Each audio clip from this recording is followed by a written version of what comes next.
Everyone, আসসালামু আলাইকুম। Welcome to Meri family blog. This is Mili. আমি অস্ট্রেলিয়া থেকে বলছি। আশা করছি আল্লাহর রহমতে সবাই ভালো এবং সুস্থ আছেন। প্রতিদিনের মতো আজও আমি চলে এসেছি আপনাদের মাঝে আমার জীবনের ছোট ছোট গল্প, ব্যস্ততা আর ভালোবাসা ভাগ করে নিতে।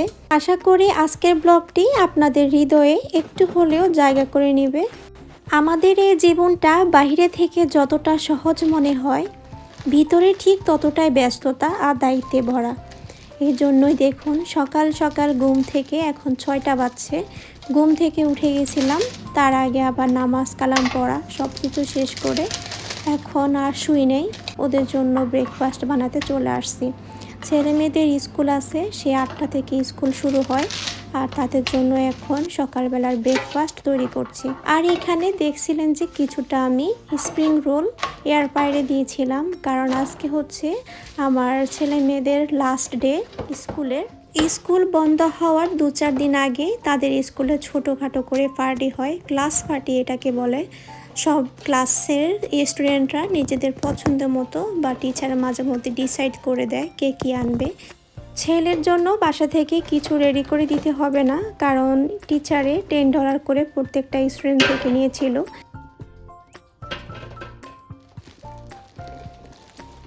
আর মেয়ের জন্য টিচারে বাসার মধ্যে ছাড় দিয়ে দিয়েছিল কি কি আমরা দিতে পারি, তার থেকে আমি ডিসাইড করেছিলাম এই স্প্রিং রোলটা আমি দিব। অন্য কিছু হাতে বানাতে চাচ্ছি না, খুবই কষ্ট লাগে, এই জন্য নিজে মার্কেটে গিয়ে এই স্প্রিং রোলগুলো কিনে আনলাম, বলি এয়ার ফ্রায়ারের মধ্যে ভাজি করে দিলে সহজ হবে। আর তারই সাথে দিব ছোট প্যাকেটের যে চিপসগুলো পাওয়া যায়, ওই চিপসগুলো 20টার মতো দিতে বলেছিল, 20টা দিয়ে দিব। আজকে ব্রেকফাস্টটা সিম্পলভাবেই করছি, আর আমরা বেশিরভাগই এভাবেই খাই। কখনো সবজি ভাজি করি, কখনো আলু ভাজি বা কখনো ডিম ভাজি দিয়েই সেরে ফেলি।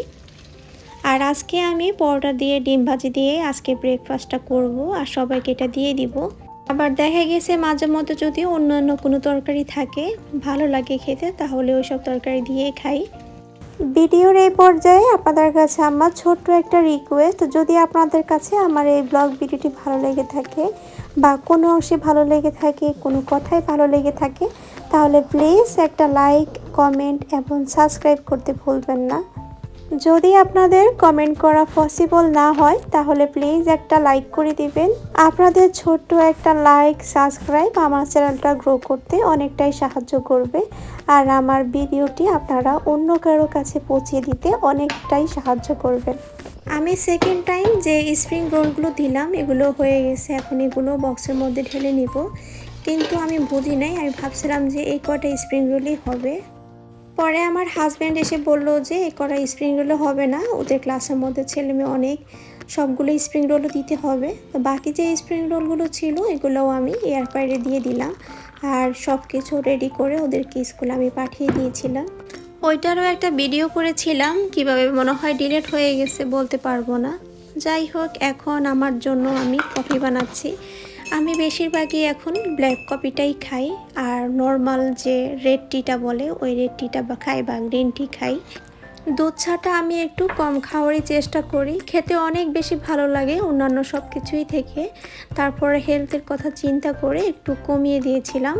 সুমন সাহেব তো একদমই এরকম ব্ল্যাক টি, রেড টি বা গ্রিন টি একদমই পছন্দ করে না, মাঝে মধ্যে আমি একটুখানি দিই অনেক জোর করে। তার হেলথের কথা তো সে ভাবে না, আমাকে ভেবে নিতে হয়।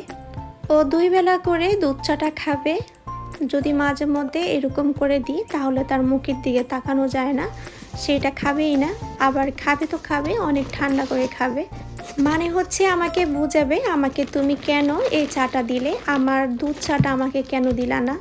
এখানে সে কিছু বাজার করেছিল, তার মধ্যে ছিল এই ইলিশ মাছটা। এই ইলিশ মাছটার দাম হচ্ছে $43, কত পয়সা যেন, আর তার সাথে কিনেছিল কিছুটা চিংড়ি মাছ।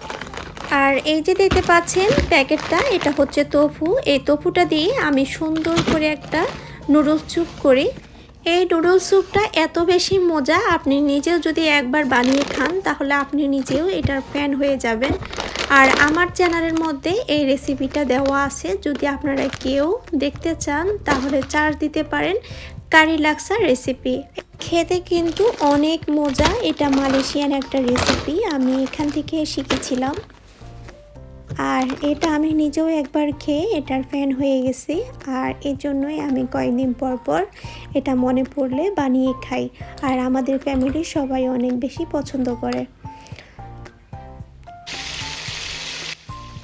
ওই যে ইলিশ মাছটা দেখেছিলেন ওটা ভিজিয়ে রেখে সুন্দর করে কেটে নিয়েছিলাম। এখন তার সাথে কিছুটা চিংড়ি মাছ, এগুলোকে সুন্দর করে ধুয়ে কেটে আমি এখন একটুখানি ভাজি করে নেব হালকা করে। ইলিশ মাছটা আবার বেশি ভাজি করলে একদমই ভালো লাগে না, এই জন্য হালকা করে ভাজি করব। আমাদের এই জীবনটা বাইরে থেকে যতটা সহজ মনে হয়, ভিতরে ঠিক ততটাই ব্যস্ততা আর দায়িত্বে ভরা। রান্না বান্না এগুলো শুধু কাজই না, বরং প্রতিদিনের জীবনের অবিচ্ছেদ্য অংশ। একজন নারী, একজন মা হিসেবে দিনের বড় একটা সময় কেটে যায় রান্নাঘরে। পরিবারের জন্য ভালো কিছু রান্না করা, সবাইকে সময় মতো খাওয়ানো, তাদের হাসি মুখ দেখার মাঝে যেন নিজের তৃপ্তি খুঁজে পাই। ইলিশ মাছটা অনেকেই অনেকভাবে রান্না করে। আমি বেসিক্যালি জিরে দিয়ে ধনিয়া দিয়েও রান্না করি, আবার মাঝে মধ্যে সর্ষে ইলিশ রান্না করি, তার সাথে সাথে জিরে বাদে এমনিও রান্না করি, ওইটাও আমার কাছে অনেক বেশি মজা লাগে। আর আজকে আমি যেভাবে রান্না করব সেটা হচ্ছে পেঁয়াজটাকে ভালো করে একটু ভাজি করে নিয়ে তার উপরে রসুন পেস্ট, আদা পেস্ট, হলুদ, মরিচ, কিছুটা পরিমাণ জিরের গুঁড়ো, ধনিয়ার গুঁড়ো, লবণ, এই সব কিছু দিয়ে ভালো করে একটু কষিয়ে নেব পানি দিয়ে। পানিটা একটু কষানো হয়ে গেলে তারপরে এখন আমি মাছটা দিয়ে একটু এপিট ওপিট করে হালকা করে একটু নেড়ে দিব। ইলিশ মাছটা খুবই সফট হয়, এজন্য সাবধান করে নাড়তে চাড়তে হবে। এটাই হচ্ছে আমার লাস্ট বারের মতো নাড়ানো, আমি আর এটাকে নাড়তে যাব না। আর যদিও নাড়ি, পাতিলটাকে হালকা করে একটু ধুলিয়ে দিব যেন মাছগুলো ভেঙে না যায়। আমার আজকে রান্নাটা শেষ করতে করতে আমি ভিডিও লাস্ট পর্যায়ে চলে আসছি। আজকে আর কিছু রান্না করবো না, এটুকুই। আর আপনাদের কাছে আমার এই ভিডিওটি কেমন লেগেছে অবশ্যই কমেন্ট করে জানাবেন। যদি ভালো লেগে থাকে অবশ্যই লাইক সাবস্ক্রাইব করে পাশে থাকবেন। আবারও দেখা হবে নতুন কোনো দিনে, নতুন কোনো আয়োজনে, নতুন কোনো গল্পে। এই পর্যন্ত সবাই ভালো থাকবেন, সুস্থ থাকবেন। আল্লাহ হাফেজ।